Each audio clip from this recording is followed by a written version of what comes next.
Lost in space? Think again. Have you ever looked up at the night sky and felt a sense of wonder? The vastness above us is both humbling and awe-inspiring. Space, with its infinite expanse and twinkling stars, has captivated humans for centuries. It's a canvas of endless possibilities and mysteries waiting to be unraveled. It's a place of mystery and adventure, but also a breeding ground for myths. These myths often blur the lines between science fiction and reality. One of the most persistent myths is that nobody can hear you scream in space. This idea has been popularized by movies and pop culture. You've probably heard the phrase, "In space, no one can hear you scream." It's a chilling thought that adds to the allure of space as a final frontier. While it makes for a great tagline in alien movies, it's scientifically inaccurate. The reality of sound in space is far more complex and intriguing. Sound, as we know it, needs a medium to travel, like air or water. Without a medium, sound waves can't propagate. Space, being a vacuum, lacks this crucial ingredient. The absence of air means that traditional sound waves can't travel. So, while your vocal cords would vibrate if you screamed, those vibrations wouldn't have any air molecules to carry the sound waves. It's like trying to shout in a void. However, don't think for a second that space is silent. The universe is alive with different kinds of waves and signals. With the right equipment, we can hear radio waves, plasma vibrations, and other electromagnetic signals. These are the sounds of the cosmos.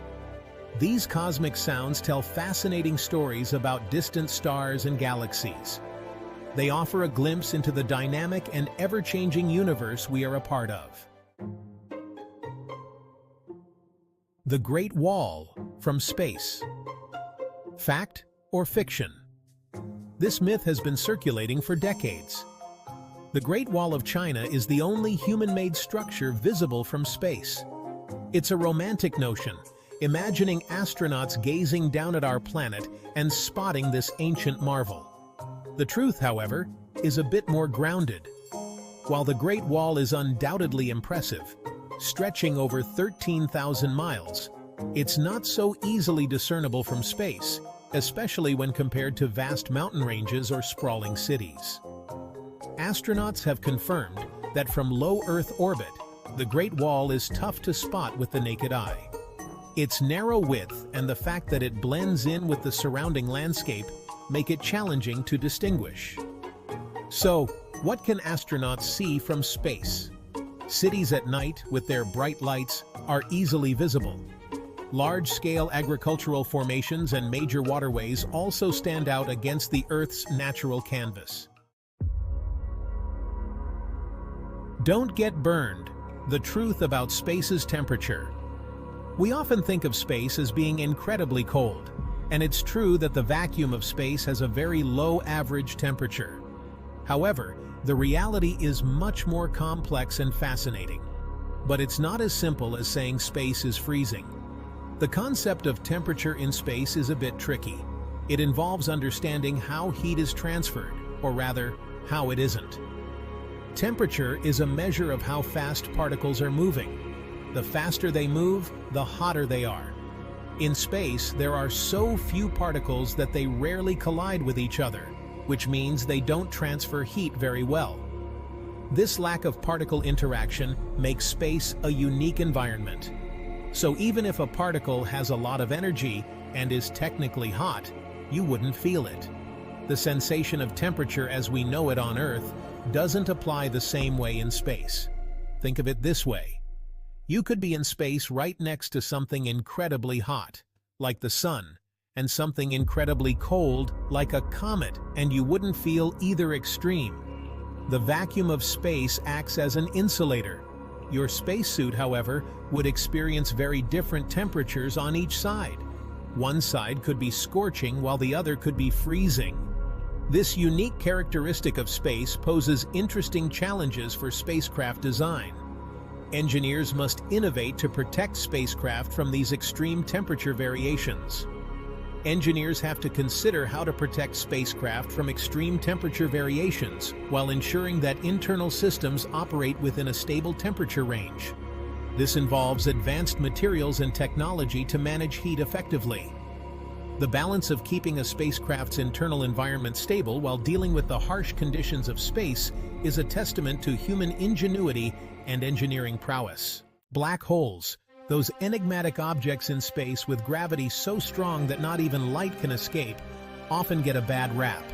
They're portrayed as cosmic vacuum cleaners, sucking up everything in their path. While it's true that black holes have immense gravitational pull, they're not the indiscriminate devourers of the cosmos that we often imagine them to be. A black hole's gravitational influence is dictated by its mass, just like any other object in the universe. If our sun were to suddenly become a black hole, don't worry, it won't. It would retain its current mass and therefore exert the same gravitational pull on Earth as it does now. The only difference? We'd be orbiting a black hole instead of a star. So no need to worry about black holes suddenly gobbling up the universe. They're more like cosmic recycling centers, influencing the evolution of galaxies and the birth of new stars. The phrase "dark side of the moon" has a certain mystique to it. It conjures up images of a hidden hemisphere, shrouded in perpetual darkness and mystery. But in reality, the moon doesn't have a permanently dark side. What it does have is a far side. The moon is tidally locked to Earth, meaning that it always shows us the same face. This is because the time it takes the moon to rotate on its axis is the same as the time it takes to orbit Earth. As a result, there's a side of the moon that always faces away from us, which we call the far side. Now, back to the dark part. Just like Earth, the moon experiences day and night cycles. As the moon orbits Earth, the sun illuminates different parts of its surface. So while we only ever see one side of the moon, both sides experience equal amounts of sunlight. The next time you hear someone mention the dark side of the moon, you can impress them with your lunar knowledge and explain that it's more accurately the far side, and it gets its fair share of sunshine. The far side of the moon was first seen by humans in 1959, thanks to the Soviet Luna 3 spacecraft.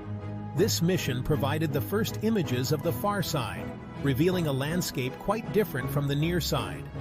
The far side is rugged, with many more craters and fewer of the large, flat maria that are prominent on the near side.